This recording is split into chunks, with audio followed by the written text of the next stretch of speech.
warahmatullahi wabarakatuh. Bertemu lagi dengan saya, Novita. Seperti biasa, saya ingin melanjutkan video-video sebelumnya.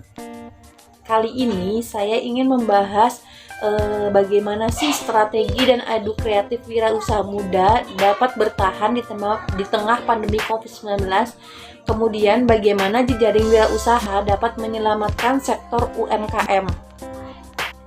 Di tengah pandemi COVID-19 yang baru ini, banyak yang mencoba membuka bisnis online untuk mencari penghasilan tambahan maupun terpaksa banting setir karena kehilangan pekerjaan atau kita di PHK gitu ya. Tetapi tentu Anda harus menentukan terlebih dahulu produk apa atau layanan apa yang ingin Anda jadikan usaha. Kemudian ada beberapa usaha yang bisa Anda lakukan atau geluti di tengah pandemi COVID-19. Pertama itu, kalian bisa menjual produk kesehatan diri seperti masker, hand sanitizer, maupun vitamin untuk menjaga imun kita. Karena seperti yang Anda ketahui bahwa masker dan hand sanitizer itu menjadi hal yang pokok atau wajib dibawa kemana-mana agar kita terhindar dari virus. Yang kedua itu, kalian bisa menjadi reseller. Kalian bisa mengambil produk atau barang dari orang lain, akan tetapi kalian bisa menjualnya lagi dengan harga yang relatif terjangkau gitu ya. Menjadi reseller juga bisa meraup keuntungan besar jika kalian bisa mempromosikannya dengan baik. Nah, kemudian yang ketiga itu kalian bisa membuka bisnis kuliner. Karena himbauan tetap di rumah saja di tengah pandemi COVID-19 ini harus semua orang itu patuhi. Semua kegiatan beralih dari office ke rumah seperti bekerja, sekolah, dan lain sebagainya. Kemudian kalian juga bisa memanfaatkan situasi seperti ini dengan membuka usaha kuliner, karena ada banyak hal yang tidak bisa orang lain lakukan gitu. Kemudian Anda yang melakukannya melalui menyediakan makanan rumah hingga kue, kemudian minuman. Kemudian kalian juga bisa membuka jasa antar sampai ke rumah ataupun COD gitu. Kemudian yang 4 itu kalian bisa membuka bisnis online shop. Online shop sendiri kalian seperti biasa kalian bisa mengambil ke orang atau kalian bisa kalian bisa membuat produk sendiri kemudian dijual secara online. Usahakan Anda menjual barang-barang yang dibutuhkan selama pandemi COVID-19 agar usaha kalian berjalan dengan lancar. Nah, selanjutnya kalian juga bisa membuka usaha menjadi pelatih fitness atau pelatih di bidang kesehatan, karena menjaga kesehatan pada saat pandemi COVID-19 ini hal yang sangat penting, kemudian harus orang lakukan. Anda bisa beralih pekerjaan sebagai pelatih fitness secara online. Caranya yang Anda perlukan untuk memulai bisnis pandemi itu di mana kalian itu bisa mengunggah beberapa jenis video latihan yang bisa kalian lakukan di rumah.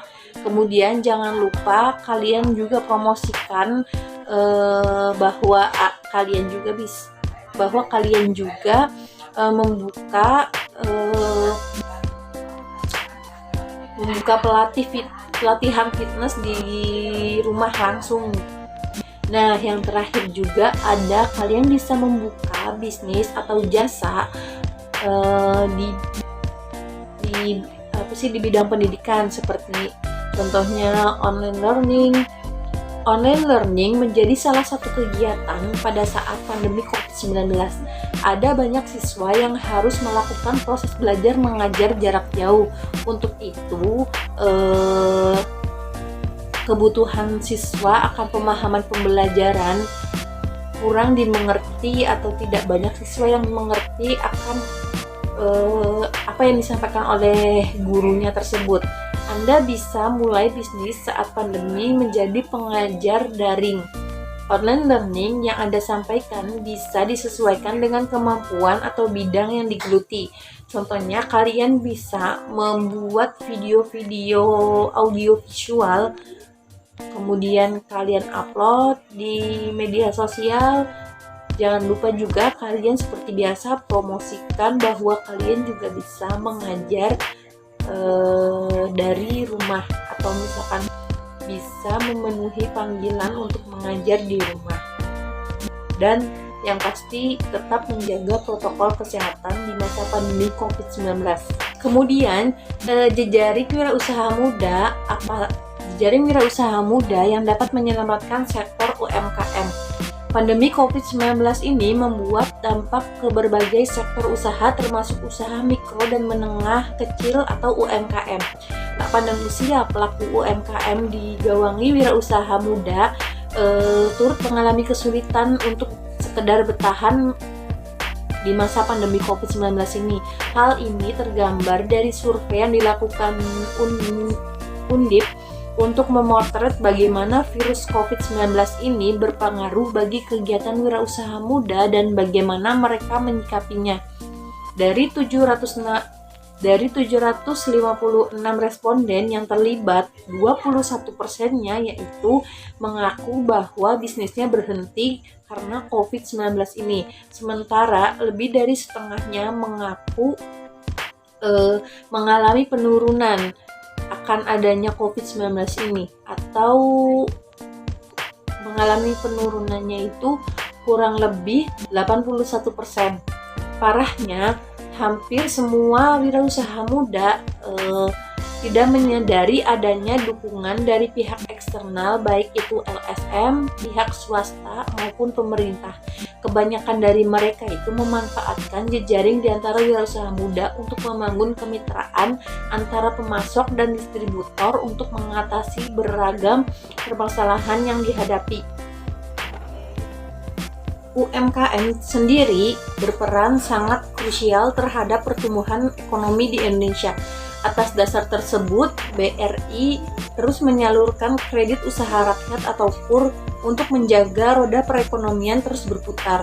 Hingga akhir Mei 2020 saja tercatat BRI telah menyalurkan KUR senilai 47,4 triliun kepada lebih dari 1,7 juta pelaku UMKM. Saat ini, BRI juga tengah mengembangkan sebuah produk pinjaman bagi UMKM yang khusus diperuntukkan pasca COVID-19. Harapannya adanya fasilitas tersebut mampu mengakselerasi usaha para pelaku UMKM yang sempat menurun akibat pandemi. Upaya lain yang ditempuh perseroan atau BRI ini untuk menjaga keberlangsungan UMKM adalah dengan gencar melakukan restrukturisasi kredit, di mana saat ini BRI menjadi bank dengan jumlah restruktur terbesar di Indonesia. Hingga akhir Mei 2020, BRI berhasil merestrukturisasi 2,6 juta pelaku UMKM dengan total pinjaman mencapai lebih dari 160 triliun. Sekian video dari saya mengenai penjelasan bagaimana strategi dan adu kreatif wirausaha muda dapat bertahan di tengah pandemi COVID-19, serta bagaimana jejaring wirausaha muda yang dapat menyelamatkan sektor UMKM.